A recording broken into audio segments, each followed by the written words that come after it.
Hey everyone, it's Ivan, kitbadger.com, out here today to go over how to zero your SureFire XVL2 or XVL2-IRC. Real quick, why a video on zeroing this laser?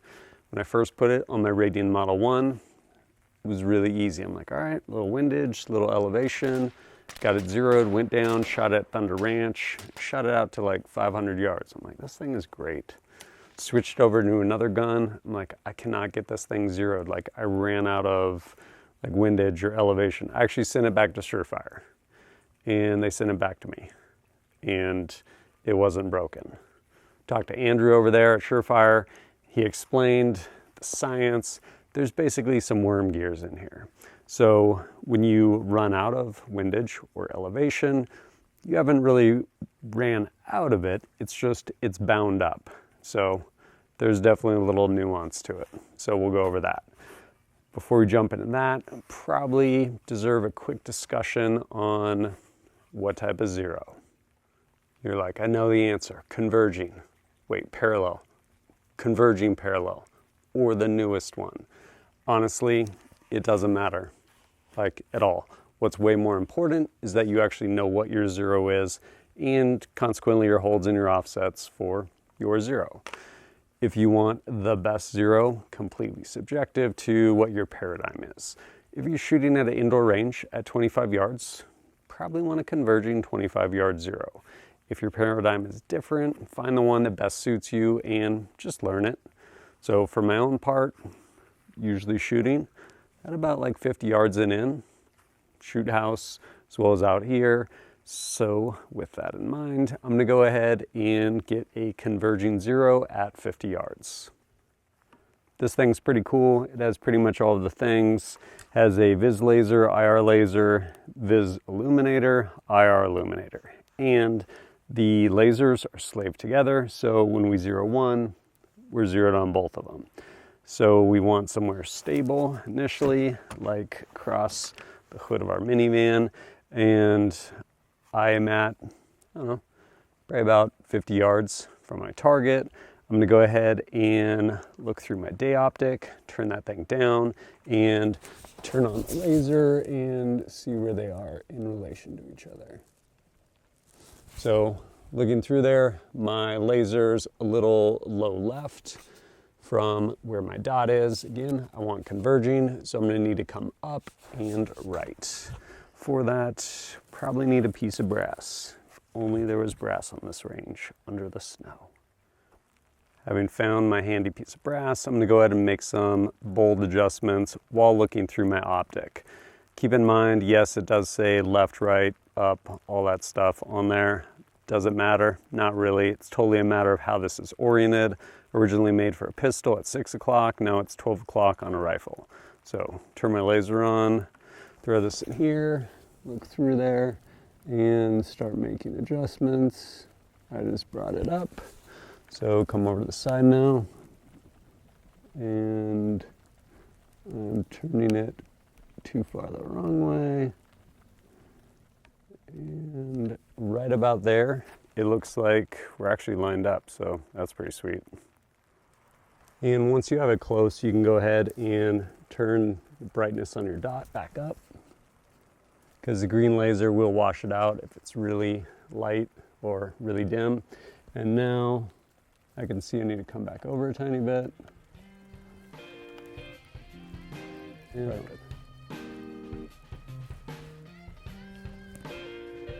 so right there it's saying, hey, there's no more elevation, but there is. Just got to move our windage a tiny bit, even if you think your windage is perfect. And then back to your elevation.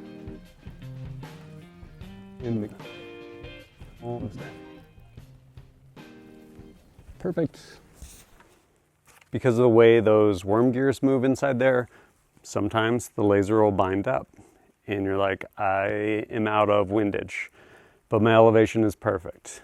No, just move your elevation a little and then start moving your windage. You're like, but it's perfect. Don't worry. You're just gonna go back and forth and you're gonna end up walking it on to where it needs to be. It's actually a lot easier than maybe it sounds. I don't know. It does not work like like a traditional optic, like a scope.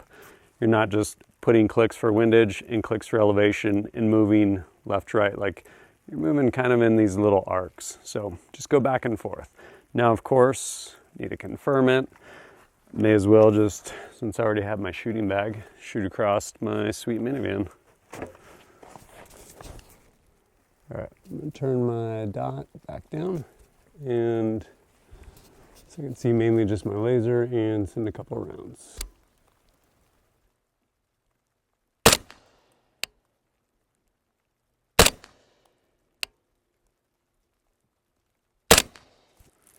All right, here's those first rounds.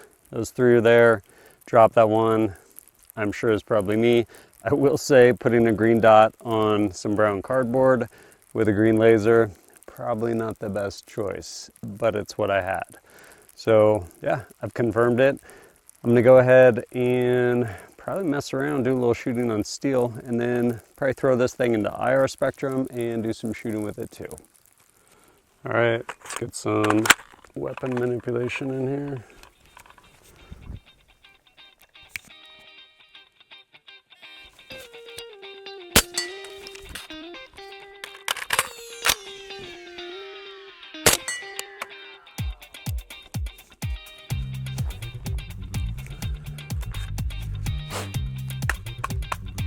Sweet snow.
Whew.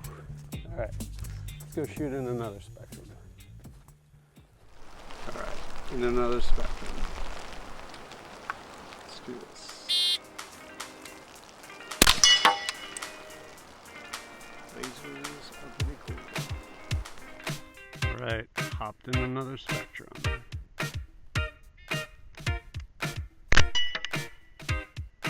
And lasers are just cool.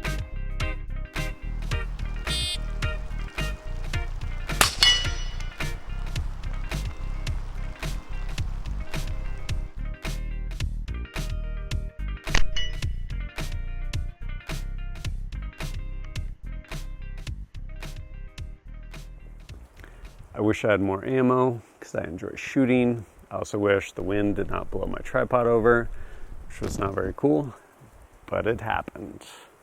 And that right there though is how you zero your SureFire XVL2 or XVL2-IRC. Pretty simple. Again, it can get kind of bound up. Think of it kind of like an Etch-a-Sketch. Like you're moving those 2 different dials, working your zero. And yeah, whatever zero you decide to use. But pretty straightforward once you kind of understand what's going on in there. And as always, thanks for joining us at kitbadger.com. Look forward to seeing you next time.